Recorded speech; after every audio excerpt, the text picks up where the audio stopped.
Hello everyone, welcome once again back to my channel that is Science with Ash. So today we are going to discuss the chapter 11 of class 9 that is work and energy. Work क्या होता है और energy क्या होता है? Work हमें सबको पता है कि जो हम काम करते हैं उसको वर्क कहते हैं और जो काम करने में हमारे एफर्ट्स लगते हैं उस चीज़ को हम एनर्जी बोलते हैं. तो इसमें क्या है, तो इन्होंने बताया कि जितने भी लिविंग बींग्स हैं उनको फूड चाहिए. Living beings have to perform several basic activities to survive. We call such activities as life processes. कि जितने भी living beings हैं सबको खाना चाहिए जीने के लिए और हर एक living being को कुछ ना कुछ activity करनी पड़ती है survive करने के लिए. तो ये सब activities को हम क्या बोलते हैं? Life processes जो चलते रहते हैं. तो work actual में होता क्या है? इन्होंने पूछा कि वर्क एक्चुअल में क्या है. So there is a difference in what we say the term work in day to day life and the way we use it in science. कि ये दोनों चीज़ों में बहुत डिफरेंस है अगर हम बोलते हैं कि डे टू डे लाइफ में जो हम वर्क करते हैं उसमें और जो एक्चुअल में साइंस के अकॉर्डिंग वर्क का मीनिंग है, इन दोनों में बहुत ज़्यादा डिफरेंस होता है. यही हम पढ़ेंगे कि एक्चुअल में वर्क होता क्या है. तो इन्होंने एक example Lee that is Kamli is preparing for the examination. कि वो एग्जामिनेशन के लिए प्रिपेयर कर रही है. She spend a lot of time in studies. उसने उसने बहुत ज़्यादा टाइम अपना स्टडीज़ में स्पेंड किया. उसने क्या किया? बुक्स रीड की, उसने डायग्राम्स ड्रॉ किए, अपनी ऑर्गेनाइज की अपने थॉट्स को, क्वेश्चन पेपर्स कलेक्ट किए, क्लासेस अटेंड की, बहुत सारी चीज़ें की, एक्सपेरिमेंट तक परफॉर्म किए. उसने क्या किया? She expends a lot of energy on these activities. उसने बहुत सारी एनर्जी लगाई इस एक्टिविटी के लिए. पढ़ने के लिए दिमाग चाहिए, पेपर कलेक्ट करने के लिए भी हमें एनर्जी चाहिए. So in common balance she is working hard. कहने का मतलब वो तो बहुत ज़्यादा वर्क कर रही है. ऑल दिस हार्ड वर्क में involve a very little work. If we go for the scientific definition of work, अगर हम साइंस के अकॉर्डिंग इस डेफिनेशन को देखें तो क्या ये बहुत ज़्यादा वर्क है कोई? नो, ये तो सिर्फ माइंड एक्टिविटीज़ है, माइंड वर्क है. बट एक्चुअल में वर्क होता क्या है वही पढ़ना है हमने. वर्क होता है जब हम, जैसे इन्होंने एग्जाम्पल लिया that you are working hard to push a huge rock. एक बहुत बड़ा पत्थर है जिसको आप धक्का मार रहे हो. तो वो जो रॉक है वो मूव नहीं कर रहा डिस्पाइट ऑल द एफर्ट्स. कि आप इतनी जान लगा रहे हो उस रॉक पे बट वो रॉक मूव नहीं कर रहा. तो इसका मतलब क्या हुआ? कि उस पर कोई काम ही नहीं हो रहा. आप तो जस्ट अपनी एनर्जी फालतू में वेस्ट कर रहे हो. जब इसमें कोई वर्क हो ही नहीं रहा, वो रॉक हिल ही नहीं रहा, तो वर्क डन तो हुआ ही नहीं ना. वैसे ही सेम यही था. इसमें कुछ हो तो नहीं रहा, ये तो जस्ट आप कलेक्ट कर रहे हो अपने लिए एग्जामिनेशन के लिए, बट वो एक्चुअल में कुछ वर्क नहीं कर रहे. तो you can't say it as work, it's just an daily life activity. तो यहाँ पर अब देखेंगे scientific conception of work. Scientific conception means, जैसे कुछ एग्जाम्पल लिए इन्होंने कि push a pebble lying on a surface. कि पैबल को आपने पुश किया, the pebbles move through a distance. जो पैबल है कुछ डिस्टेंस पे मूव किए. You exert a force on the pebble and the pebble got displaced. In such situation work is done. कि पैबल था, कुछ पत्थर थे, तो आपने क्या किया? उसको पुश किया. पुश करने के बाद वो कुछ डिस्टेंस पे मूव कर गए, और जब वो मूव किए मतलब आपने उस पर फोर्स लगाई, मूव किए. और जब कोई चीज़ पे आप फोर्स लगाते हो और वो चीज़ मूव करती है, उसको हम एक्चुअल में वर्क बोलते हैं. यहाँ पे 2-3 एग्जाम्पल्स आप पढ़ लेंगे, उसके बाद एक्चुअल में ये आप पढ़ेंगे कि अगर हम बोलते हैं कि वर्क डन हुआ है तो उसके लिए हमारे पास 2 सिचुएशंस होनी चाहिए. पहली सिचुएशन कि a force should act on a body. कि उस बॉडी पे कुछ फोर्स लगना चाहिए. और दूसरी चीज़, the object must be displaced. मतलब वो अपनी जगह से दूसरी जगह हिलना चाहिए, तभी हम कहेंगे कि कुछ काम हुआ है. पहले तो फोर्स लगनी चाहिए उस चीज़ पर, दूसरा जब फोर्स लगी तो वो ऑब्जेक्ट मूव भी करना चाहिए, तभी हम बोल सकते हैं कि कुछ वर्क हुआ. बस यही एक्चुअल में साइंस में मीनिंग है वर्क का. अब हम पढ़ेंगे next, work done on a constant force. Constant force means same वही फोर्स है, उस पर कुछ वर्क हुआ. तो how is work defined in science? तो साइंस में वर्क कैसे डिफाइन हुआ? अभी हमने वैसे तो पढ़ा कि जब हम फोर्स लगाते हैं और वो चीज़ डिस्प्लेस होती है, मीन्स कुछ डिस्टेंस पे मूव होती है. तो इसको अंडरस्टैंड करने के लिए एक एक्टिविटी है यहाँ पे. Let a constant force F act on a object. Means एक ये ऑब्जेक्ट पड़ा है, इस पे फोर्स लगा रहे हैं हम कॉन्स्टेंटली, एक ही फोर्स है F. Let the object be displace through a distance S. और वो डिस्टेंस कुछ डिस्टेंस पे मूव किया. ये ऑब्जेक्ट पहले यहाँ था, फिर यहाँ पर आ गया, मतलब ये मूव किया. डिस्टेंस कितना था? Small S. In the direction of the force. Let W be the work done. W means work हुआ. तो हमने क्या पढ़ा था अभी कि वर्क डन हम किसको बोलते हैं, फोर्स लगी और ऑब्जेक्ट डिस्प्लेस हुआ. तो यही इसका फॉर्मूला बन जाएगा कि work done is equal to force into displacement, means W is equal to F into S. यही चीज़ के एग्जाम्पल लेके आप करोगे. इसके बाद आप देखेंगे कि जो फोर्स है, फोर्स कितनी है 1 न्यूटन. डिस्टेंस कितना मूव हुआ, डिस्टेंस को हम मीटर में लिखते हैं तो 1 मीटर. तो वर्क डन कितना हुआ, जब हम इसको भी 1 लिख देंगे, इसको भी 1 लिख देंगे, तो आंसर तो हमारे पास 1 ही आएगा. तो एक्चुअल में इसकी ऐसा यूनिट क्या होगी, newton metre. Means 1 newton metre. Newton metre को हम क्या बोलते हैं, जाउल भी बोलते हैं. मीन्स तो जाउल क्या होता है, it's amount of work done on the object when force of 1 Newton displays it by 1 meter along the line of action of the force. कि जिस लाइन पे फोर्स लगी उसी में ऑब्जेक्ट मूव किया और फोर्स कितना था 1 न्यूटन. डिस्प्लेसमेंट कितनी हुई कि पोजीशन चेंज हुई 1 मीटर में. तो उसको हम बोलते हैं एक्चुअल में वर्क. तो इन्होंने इसके बाद जो इम्पोर्टेंट चीज़ है इन्होंने की है एनर्जी. ये सब तो न्यूमेरिकल्स हैं, आप कर लेंगे इसको बिकॉज इसमें कुछ नहीं है. वही फॉर्मूला है, work is equal to force into displacement. बस फोर्स आपको पता है जब चीज़ कोई ग्राउंड से रिलेटेड हो, मीन्स ग्रेविटी से, तो आप क्या करेंगे, फोर्स की जगह लगा देंगे mg. मीन्स क्या होता है, ये ग्रेविटी होती है. एफ की जगह लग जाएगा mg इंटू एस. बस उसको ही आपने सॉल्व कर देना है. जैसे कि आप देख सकते हैं, porter lifts a luggage of 15 kg. Means weight कितना है 15 kg, मतलब मास है. वेट बताया तो m आ गया. फ्रॉम द ग्राउंड, ग्राउंड से, and put it on the head, अपने हेड पे रखा 1.5 metre above the ground. Means displacement हुई कुछ, s is equal to 1.5 metre. अब हमारे पास m है, जबकि फॉर्मूला तो क्या होता है, w is equal to F into S, right. तो अब हम क्या करेंगे, w is equal to F into S. m हमारे पास है तो f को क्या लिखेंगे mg इंटू एस. ये हमारे पास 15 था और ये वाला हमारे पास कितना था 10 metre per second into 1.5 metre. तो अभी इसको सॉल्व कर देंगे, जो भी आंसर आएगा उसको जाउल्स में लिख देंगे. उसके बाद आ जाएगा एनर्जी. एनर्जी क्या होती है, वर्क हमने पढ़ लिया कि वो बॉडी में हम फोर्स लगाएंगे और फोर्स से डिस्प्लेसमेंट होगी. अब एनर्जी क्या होता है, life is impossible without energy. ये तो हम सबको पता है कि हमारी लाइफ एनर्जी के बिना तो इम्पॉसिबल है. The demand for energy is ever increasing. सबसे मेन सोर्स क्या होता है, नेचुरल सोर्स एनर्जी का होता है सन. कि हमें सबसे ज़्यादा एनर्जी कहाँ से मिलती है, सन से. ये छोटा सा क्वेश्चन है just. The word energy is very often used in our daily life, but in science we give it a definite and precise meaning.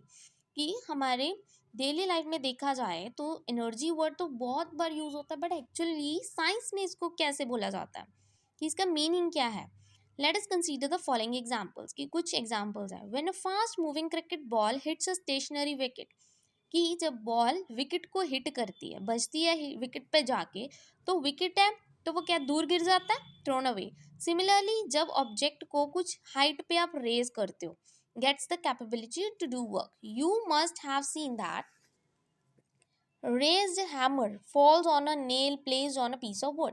कि किसी वुड पे आपने कील देखी होगी, आप उसको मारते हो into the wood. We have observed the children winding the toy, such as toy car, and when the toy placed on a floor starts moving, means और जो टॉय कार होती है वो मूव करना स्टार्ट कर देती है. और फिर उन्होंने एग्जांपल लिया एक बैलून का. जब आप बैलून को एयर के साथ फिल कर देते हो, हवा फिल कर देते हो, एंड वी प्रेस इट, तो हम क्या नोटिस करते हैं कि उसकी शेप में चेंज आ गई है. As long as we press it gently it can come to its original shape. कि जब तक हम उसको सॉफ्टली दबाएंगे बैलून को, तो वो अपनी ओरिजिनल शेप पे वापस आ जाएगा. अगर however if we press the balloon hard it can even explode producing a blasting sound. कि अगर हम जोर से दबाएंगे बैलून को, जो फुलाते हैं हम बैलून को, तो ब्लास्ट हो जाएगा, एकदम से वो फूट जाएगा. In all this example the object acquire through different means कहने का मतलब the capability of doing work. इसमें कहीं ना कहीं एनर्जी लगी है. एनर्जी लगाई तभी तो बैलून ब्लास्ट हुआ. जोर से लगाई एनर्जी, बैलून तभी ब्लास्ट हुआ. ठीक है, टॉय कार मूव की तभी भी एनर्जी लगी. इसको हम बोलते हैं एग्जैक्ट में एनर्जीज. तो इसके बाद नेक्स्ट इंपॉर्टेंट चीज़ है यूनिट ऑफ एनर्जी. कि एनर्जी की यूनिट क्या होती है, वो तो हमने वैसे ही पढ़ लिया कि उसको हम लिखते हैं जाउल से. Means 1 joule is energy required to do 1 joule of the work. उसके बाद आ जाती है फॉर्म्स ऑफ एनर्जी, की जो एनर्जी है वो कितने फॉर्म्स में होती है, ये सबसे ज़्यादा इंपॉर्टेंट है। Means luckily the world we live in provides energy in many different forms. हमें पता है बहुत सारी एनर्जीज होती हैं, जैसे मैकेनिकल एनर्जी। मैकेनिकल को दो में डिवाइड किया जाता है, पोटेंशियल एंड काइनेटिक। यही आप इंपॉर्टेंट है, यही आप पढ़ोगे, पोटेंशियल एनर्जी और काइनेटिक। बट एक्चुअली और भी एनर्जीज होती हैं, जैसे heat energy, chemical energy, electrical energy and light energy. तो इसके बाद काइनेटिक एनर्जी क्या होती है, अगर सिंपल लैंग्वेज में आपको समझाया जाए तो काइनेटिक एनर्जी एक्चुअल में वो एनर्जी होती है, मीन्स जब कोई भी ऑब्जेक्ट मूव कर रहा है उस टाइम उस ऑब्जेक्ट में जो एनर्जी होती है ना, उस मूवमेंट के लिए उसको हम बोलते हैं काइनेटिक एनर्जी। मीन्स आप पढ़ सकते हो यहाँ से, object moving object can do work, कि जो ऑब्जेक्ट मूव कर रहा है, हमने पढ़ा था फोर्स लगी ऑब्जेक्ट मूव किया, मीन्स वो वर्क हो रहा है। Object moving faster can do the more work than an identical object moving respectively slow. जो ऑब्जेक्ट तेज चल रहा है वो ज़्यादा वर्क करेगा एज कम्पेयर टू जो स्लो चल रहा है। जैसे मूविंग बुलेट, बुलेट मूव कर रही है, विंड ब्लो कर रही है, व्हील रोटेट कर रहे हैं, सर्कल में मूव कर रहे हैं। Speeding stone can do the work. How the bullet parts the target, जो बुलेट है उसको क्या पता कि उसका टारगेट क्या है, कि कहाँ पे जाके उसको लगना है। How does the wind move the blade of a wind mill, कि विंड को कैसे पता कि हाँ उधर कोई विंड मिल घुमाना है। Object in motion possess energy, क्योंकि जो ऑब्जेक्ट, जितने भी ऑब्जेक्ट्स होते हैं मोशन में है, मूव कर रहे हैं, उनमें कोई ना कोई एनर्जी होती है और उस एनर्जी को हम कहते हैं काइनेटिक एनर्जी। तो सिंपल सी एक बात है, काइनेटिक एनर्जी क्या होती है, जब कोई ऑब्जेक्ट मूव करता है और उसमें कोई एनर्जी होती है, उस एनर्जी को हम बोलते हैं काइनेटिक एनर्जी। एग्जाम्पल्स आप देख सकते हो, falling coconut, speeding car, rolling stone, flying aircraft, flowing water, water flow कर रहा है, blowing wind and running athlete. उनमें सारे में क्या होती है, काइनेटिक एनर्जी। शॉर्ट में पढ़ा जाए तो kinetic energy is energy possessed by an object due to its motion. ये है मेन चीज, कि जब कोई ऑब्जेक्ट मोशन में होता है उसमें क्या होती है, kinetic energy. Kinetic energy of an object increases with its speed. ये तो कॉमन सेंस की बात है, स्पीड ज़्यादा होगी तो एनर्जी भी ज़्यादा लगेगी, उसको हम बोलते हैं काइनेटिक एनर्जी। उसके बाद आ जाता है काइनेटिक एनर्जी की एक डेरिवेशन। ये सारी डेरिवेशन करने की ज़रूरत नहीं है, आपको सिंपल सी एक चीज़ पता होनी चाहिए कि एक्चुअल में काइनेटिक एनर्जी का फॉर्मूला क्या होता है। काइनेटिक एनर्जी का फॉर्मूला होता है हाफ ऑफ mv², और यही फॉर्मूला आपके काम आएगा न्यूमेरिकल्स करने में। जैसे कि एक न्यूमेरिकल है, an object of mass 15 kg is moving with the uniform velocity of 4 metre per second. उसकी काइनेटिक एनर्जी फाइंड करनी है। मीन्स बोला गया है कि जो ऑब्जेक्ट का मास है, मास मीन्स वेट, कितना है 15 किलोग्राम, वेलोसिटी कितनी है मीन्स उसकी स्पीड 4 मीटर पर सेकेंड। हमारे पास मास भी है, वेलोसिटी भी है, हमने क्या करना है, kinetic energy half of mv², half of m 15, ये v यहाँ पे स्क्वायर है तो 2 बार लिख दिया, उसको मल्टीप्लाई करके उसका आंसर निकाल के उसको जूल्स में लिख दिया। वैसे ही अगला न्यूमेरिकल। और उसके बाद अगली एनर्जी है पोटेंशियल एनर्जी। जैसे कि आपने काइनेटिक एनर्जी पढ़ ली, कोई चीज़ मोशन में है उसको बोलते हैं काइनेटिक। बट एक्चुअल में अगर हम शॉर्ट टर्म्स में देखें तो पोटेंशियल एनर्जी होती है जब कोई चीज़ रेस्ट पे पड़ी है, तो उसको बोलते हैं हम पोटेंशियल एनर्जी, अगर हम छोटे बच्चों के अकॉर्डिंग देखें। बट अगर साइंस में बहुत सारी जैसे पता है चेंजेस होती हैं, तो इसमें क्या है पोटेंशियल एनर्जी में, कि वो ऐसी एनर्जी, जैसे कि ये हमारे पास हमने बॉल हिट की, वो बॉल ऊपर चली गई, नीचे से हमने बॉल फेंकी, वो बॉल ऊपर की तरफ चली गई, और जब ये बॉल हाइट पे पहुंच गई ना, इसमें एक एनर्जी स्टोर हो जाती है, एनर्जी अपने अंदर स्टोर कर लेता है ये, और उस एनर्जी को बोला जाता है पोटेंशियल एनर्जी। वैसे तो आप बोल सकते हो कि जो कोई भी चीज़ मोशन में नहीं होती उसको हम पोटेंशियल एनर्जी बोलते हैं, बट एक्चुअल में देखा जाए तो पोटेंशियल एनर्जी होती है जैसे आपने बॉल ऊपर फेंकी, और इस टाइम जब हाइट पे जाके बॉल में कुछ एनर्जी भरी हुई है, मीन्स उसने कुछ एनर्जी स्टोर कर ली अपने आप में, रख ली अपने लिए, उसको बोलते हैं पोटेंशियल एनर्जी। ओके, तो उसके बाद in the above situation energy get stored due to work done on the object. जब आप कोई वर्क करते हो किसी चीज़ पे, और जैसे कि हमने यहाँ पे एग्जांपल ले लिया था बॉल का, ये एनर्जी स्टोर हो गई, इस एनर्जी को पोटेंशियल एनर्जी बोलते हैं। The energy transfer to the object is stored as a potential energy if it is not use to cause a change in the velocity या स्पीड ऑफ एन ऑब्जेक्ट। जैसे कि बताया, ऊपर जाके store हो गई तो यहाँ पे कोई चेंज ऑफ स्पीड नहीं हुई, कोई वेलोसिटी चेंज नहीं हुई, तो इसको हम बोलते हैं पोटेंशियल एनर्जी। उसके बाद आप पढ़ेंगे potential energy at a height.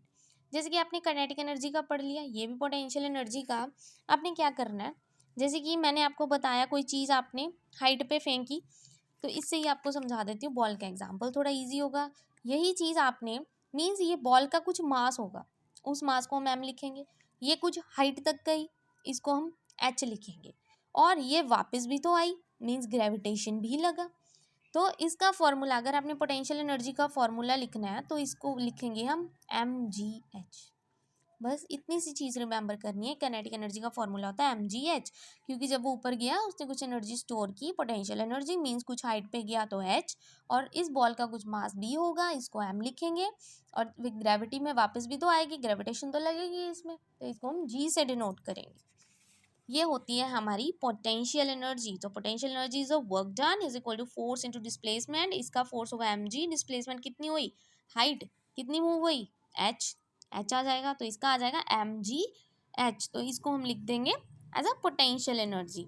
वैसे ही हमने इसको सॉल्व करना है। एक न्यूमेरिकल जैसे यहाँ दिया है, find the energy possessed by an object, mass दिया हुआ है, कितनी हाइट पे है, 6 मीटर पे। अभी हाइट आ गई बीच में, मीन्स एच बी है अबव द ग्राउंड, गिवन जी हमें ग्रेविटी दी हुई है, क्योंकि पता है ग्रेविटेशन फोर्स भी लगेगा, एम में एच है, जी है, तो फॉर्मूला कौन सा लगेगा, potential, that is M ji H. वैसे ही हम सॉल्व करके उसको जाउल्स में लिख देंगे। इतना सा ये था।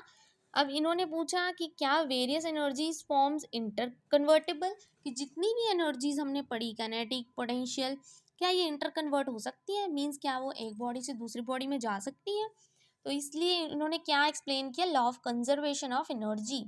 कंजर्वेशन ऑफ एनर्जी पता क्या होता है, इसमें बहुत सिंपल सी चीज़ है कि जो एनर्जी है, ना ही हम इसको बना सकते हैं, ना ही हम एनर्जी को तोड़ सकते हैं, बस इसको हम सिर्फ एक बॉडी से दूसरी बॉडी में भेज सकते हैं। मीन्स यहाँ पे क्या बोला इन्होंने, we have learned about in the form of energy can be change from one form to another. हमें पता है energy one form to another change हो सकती है। What happens to the total energy during और after the process, means process के दौरान और प्रोसेस के बाद क्या होगा उसकी एनर्जी में। जब whenever energy get transferred the total energy remains unchange, मीन्स जब एनर्जी ट्रांसफर होती है तो उसकी जितनी भी एनर्जी है वो अनचेंज रहती है, चेंज नहीं होती, according to the conservation of energy. Conservation क्या कहती है कि energy can neither be created from one form, it can be created और डिस्ट्रॉयड। बस जो होती है बस वो ट्रांसफॉर्म हो जाती है, और ट्रांसफॉर्म होने के बाद भी वो सेम रहती है। बस इतनी सी चीज़ याद रखनी है, इसमें ज़्यादा कुछ करने की ज़रूरत नहीं है। और अगर टोटल एनर्जी पूछा जाए, कहने का मतलब जितनी भी potential energy plus kinetic energy होती है वो क्या होती है, कांस्टेंट। पोटेंशियल मीन्स एम जी एच का formula, kinetic energy is half m v square, वो क्या रहते हैं हमेशा, कांस्टेंट, मीन्स अनचेंज्ड रहते हैं। जैसे कि बोला गया, ना ही एनर्जी कम होती है ना ही ज़्यादा, बस एक फॉर्म से दूसरे फॉर्म में कन्वर्ट हो जाती है। अगला टॉपिक इसमें आता है रेट ऑफ डूइंग वर्क, कि rate of doing work means हमने वर्क करना है, वर्क के लिए हमें क्या चाहिए, पावर चाहिए। और पावर का फॉर्मूला क्या होता है, power is equal to work upon time, P is equal to W upon T. बस इतनी सी चीज़ आपने याद करनी है पावर का फॉर्मूला। और यूनिट क्या होता है पावर का, वॉट। बस यही कुछ मेन इंपॉर्टेंट थिंग्स थी इस चैप्टर में। I hope this chapter is clear to you. Thank you very much, and please don't forget to like and subscribe my channel.